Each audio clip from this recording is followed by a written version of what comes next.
Welcome again to the Stateless Standard, the unyielding chronicle of concealed histories and the tyrannies they spawn.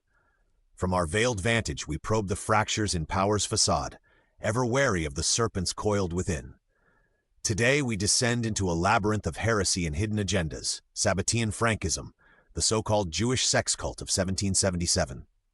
Not mere titillation for the prurient, but a calculated inversion of faith and morality that, we suspect, seeded the very roots of modern subversion. In the next 8 to 9 minutes, we'll trace its origins, its depraved doctrines, and the lingering shadows it casts over our fractured world. This is education laced with caution, because true knowledge demands we question not just the tale, but the tellers. If suspicion stirs in you as it does in us, lend an ear. Like if you're ready to unearth the forbidden, subscribe to fortify our signal against the noise, and let us proceed with eyes wide open.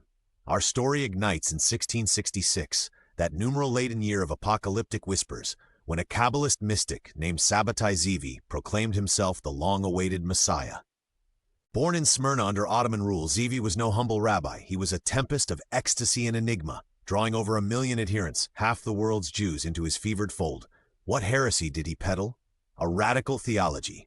Redemption not through piety but through profane inversion. Fast from feasts? Nay, gorge. Shun adultery and orgy? Embrace them as sacred sacraments. The old Torah's do-nots were to be transmuted into defiant does, accelerating the Messianic age by drowning the world in chaos. Rabbis recoiled in horror, branding it nihilism veiled as prophecy. Yet Zevi's charisma ensnared the desperate, from Venice to Amsterdam, promising a throne built on the rubble of restraint. But fate, or perhaps design, turned cruel. Imprisoned in Constantinople's fortress, Zevi faced the Sultan's ultimatum: convert to Islam or perish. He donned the turban, renamed himself Aziz Mehmed Effendi, and became a palace doorkeeper, a fall from celestial heights to servile farce. Disillusionment rippled through his flock, yet the faithful twisted apostasy into profundity. Outward submission masked inward fidelity, the ultimate sacred sin. Zevi died in obscurity in 1676, but his doctrine festered underground, birthing the Sabbatean movement, a subterranean current of antinomian zeal, where sin became the ladder to divine favor.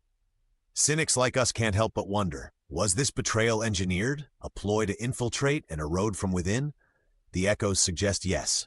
Fast forward a half-century to bleak plains of Podolia, where in 1726, Jacob Leibowitz, later the infamous Jacob Frank, entered the world.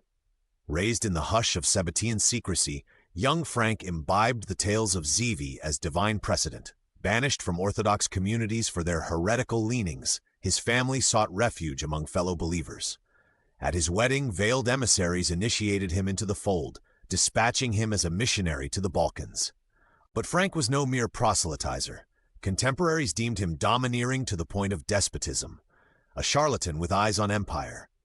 Returning to Poland in the 1750s, he didn't reform the sect, he remade it. Declaring himself Zevi's third incarnation, the final Messiah, Frank gathered thousands, promising not salvation's dawn, but its depraved dusk. To seize the spotlight, Frank orchestrated scandals that would make modern provocateurs blush. In one infamous rite, he crowned a naked woman, the rabbi's wife no less, with the Torah's sacred tiara, parading her in a palanquin as devotees danced, kissed, and debauched around her like frenzied idolaters. Windows flung wide, the spectacle ensured discovery. Local rabbis, predictably outraged, dragged the matter to the Catholic bishop. What followed was a theological cage match. Frank's followers, knives at their throats, pivoted shamelessly.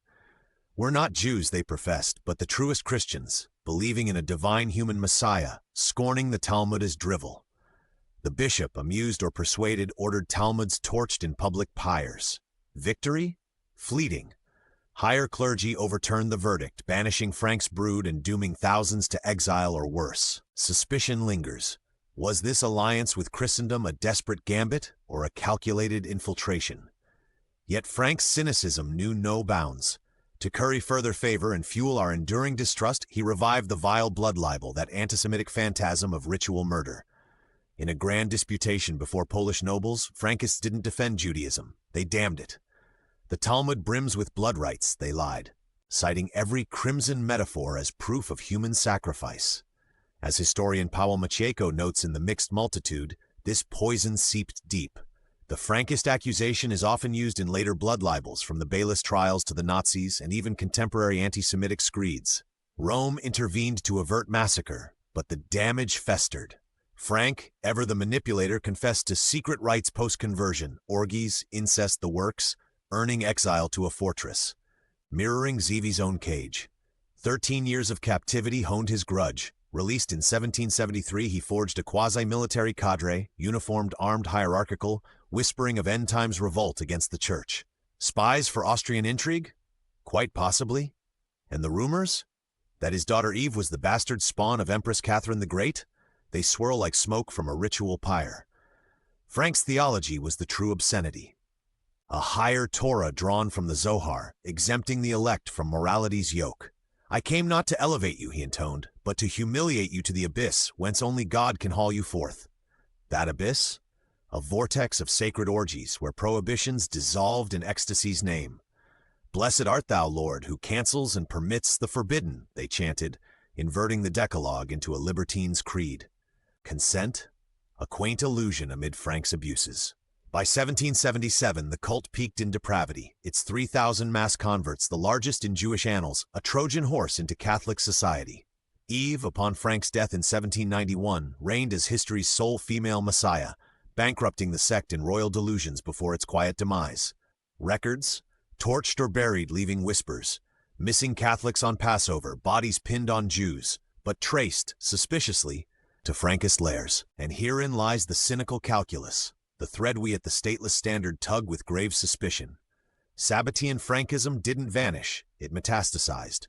Alliances with Adam Weishaupt's Illuminati and Mayer Amschel Rothschild, documented overtures to dismantle faiths, topple thrones, and midwife a new world order through Freemasonic veils. Their aim, chaos as catalyst, sin as solvent, eroding civilization until the Messiah, their Messiah, forces rebirth. The false left-right paradigm, Sabbatean slight. Cultural rot in media, academia, finance, echoes of the abyss. Donme descendants in Ottoman shadows, Frankist scions in European salons. They didn't seek salvation, they sought sovereignty's corpse. We posit warily, is this the spectral hand behind our endless inversions, where virtue signals vice and borders bleed into oblivion? Thus concludes our wary excavation on the stateless standard.